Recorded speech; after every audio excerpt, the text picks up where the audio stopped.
Konstitusi, Jimli Asyidiki menanggapi usulan pemilihan kepala daerah lewat DPRD. Jimli bilang sesuai dengan putusan MK, pilkada harus dipilih secara langsung. Ia menyebut pilkada melalui DPRD ini sudah pernah diusulkan di era Presiden SBY, namun ditolak dan berujung demo besar. Mengubah ketentuan mengenai pilkada langsung menjadi tidak langsung.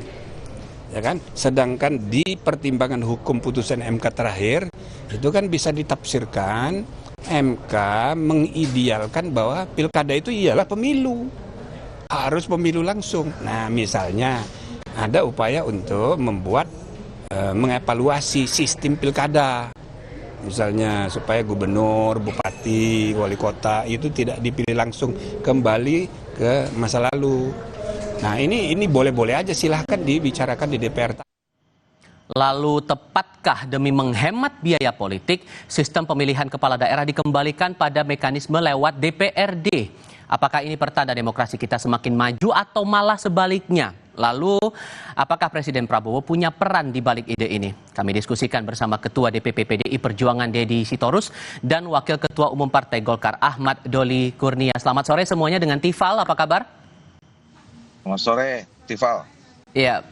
Selamat sore, Tifal. Bung Doli. Terima kasih semuanya sudah mau bergabung dalam diskusi kali ini. Bung Deddy, begini, idenya itu mengingat kuatnya politik uang, kemudian ada fragmentasi politik sehingga muncullah usulan kepala daerah dipilih lagi ke DPRD. Menurut Anda ini sebuah kemajuan atau kemunduran politik? Ya, ini yang disebut Ibu Mega, negara ini terlalu suka poco-poco. Maju satu langkah, mundur dua langkah. Jadi bagi saya ini adalah kemunduran peradaban demokrasi. Kenapa? Satu, pemilihan secara langsung itu terlepas dari putusan MK. Tetapi kita sama-sama tahu bahwa itu adalah produk dari yang namanya reformasi. Sebagai koreksi terhadap sistem pemilihan kepala daerah melalui DPRD yang kita alami selama era Orde Baru. Ya, itu satu. Yang kedua, kalau alasannya adalah soal biaya yang besar, ada banyak cara untuk mengurangi atau mengefisiensikan biaya dalam proses pemilu kada. Kan begitu, misalnya dengan e-voting atau penggunaan sistem seperti yang di India misalnya yang penduduknya 1,5 miliar itu bisa pilkada tidak berbiaya mahal. Dan kalau alasannya adalah soal biaya, saya kira yang namanya legitimasi pemimpin suatu daerah, proses pemilu adalah hal yang logis mengeluarkan biaya. Dan biaya itu kan biaya publik kembali kepada masyarakat. Kan gitu nih. Lalu yang kedua, kalau soal politik uang tidak menjadi solusi. Karena apa? Saya bisa pastikan kalau dipilih oleh DPRD, politik uang itu juga akan gila-gilaan. Tapi terkonsentrasi pada elit. Elit di DPRD, pimpinan partai di bawah hingga tingkat pusat. Kalau ini bicara tentang buruknya sistem money politik dalam pemilu, maka mari kita lihat. Itu adalah sebuah proses. Amerika pun dulu politik bansos, politik uang itu ada di awal-awal sistem pemilu. Tapi seiring dengan proses peradaban yang lebih baik, akhirnya itu menghilang. Dan kalau mau mengatasi money politik, tentu apa? Instrumen penegakan hukum, pengawasan yang harus diperkuat. Nah, bukan saya kasih kesempatan ke pemilihan DPRD. Saya kasih kesempatan ke Bang Doli kalau begitu. Tidak beralasan karena masih ada mekanisme lain untuk bisa menekan politik uang itu. Jadi sesungguhnya Bang Doli, ini betul-betul murni dari ide teman-teman Golkar atau jangan-jangan ada Pak Prabowo juga yang mengidekan itu, mengingat saat HUT Golkar di Bogor waktu itu juga menyampaikan hal yang sama juga. Nah, ini kan sebetulnya belum ada keputusan apa-apa, ya. Malah saya senang ya bahwa sekarang ini terjadi dialektika di antara kita semua. Itu yang saya katakan kemarin. Ini kan sudah ada 3 ketua partai politik ya yang bicara tentang soal bagaimana kita mengevaluasi, kemudian mengkoreksi sistem kita, sistem politik kita, termasuk sistem kepemiluan kita yang ada di dalamnya itu baik pileg, pilpres maupun pilkada. Ya, yang kita rindukan selama ini harus dibuka sebetulnya pembahasan ini secara terbuka, terutama oleh pembuat undang-undang, DPR dan pemerintah gitu. Tapi oke lah. Dan sekarang kan menjadi sesuatu yang kita diskusikan secara baik. Nah, opsi-opsinya banyak. Ya, kalau misalnya tanya Golkar, kita belum memutuskan apakah kita kembali ke DPRD, ya. Cuman kita harus berangkat dulu. Saya kira apa tadi yang disampaikan oleh Bu Dedi itu kan ekses pelaksanaan demokrasi kita yang harus kita selalu inginkan untuk ditutupi, ya, harus kita koreksi, harus kita selesaikan. Misalnya tadi soal biaya, concern saya bukan soal biaya tentang pelaksanaannya, ya. Kalau penyelenggaraannya saya kira itu tanggung jawab kita semua, konsekuensi kita sebagai negara yang memilih sistem politiknya, sistem demokrasi.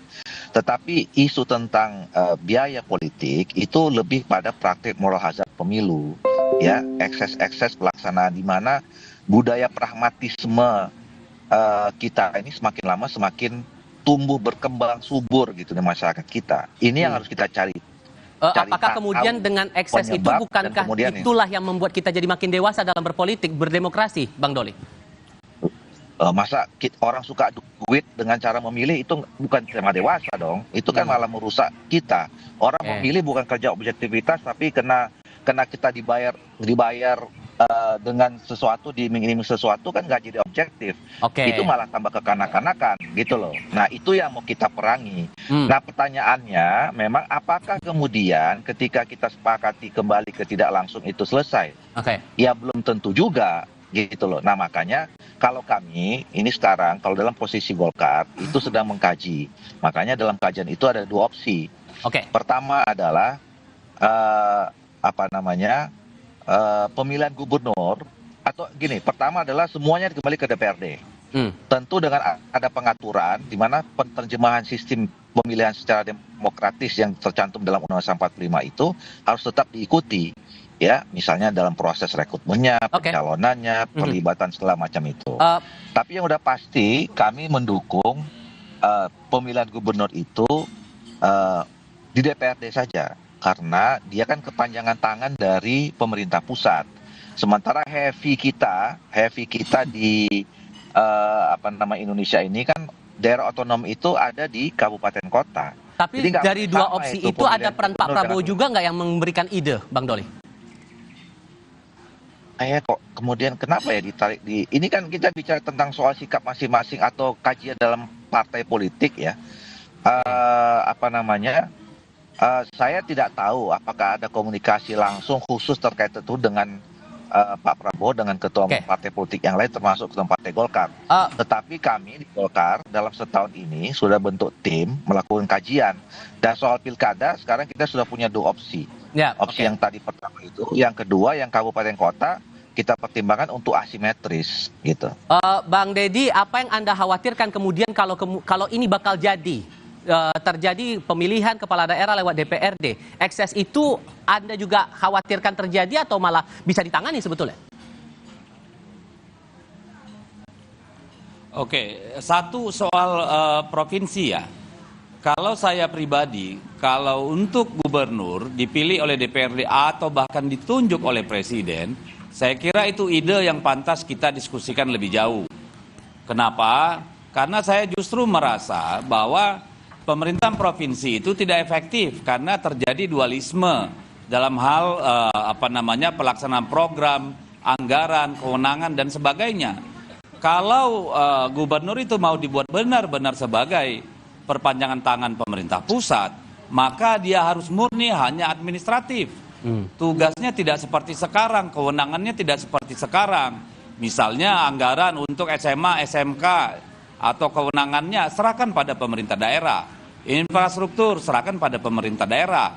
Lalu di mana tugas gubernur? Misalnya, tentu dalam hal dia harus menjadi entitas yang melakukan mobilisasi daerah gitu ya. Mobilisasi dalam hal apa? Misalnya perencanaan pembangunan supaya kabupaten kota dalam merencanakan pembangunan, merencanakan anggaran itu ada sinergi, ada pendekatan kewilayahan, sehingga itu bisa betul-betul diorkestrasi dengan baik. Ditambah ada Kalau di putusan situ, MK oke. sehingga sudah tidak ada Lalu ruang lagi misalnya sebetulnya dalam ya hal, Bang Deddy misalnya- bahwa pemilihan kepala daerah kembali lagi ke DPRD, begitu?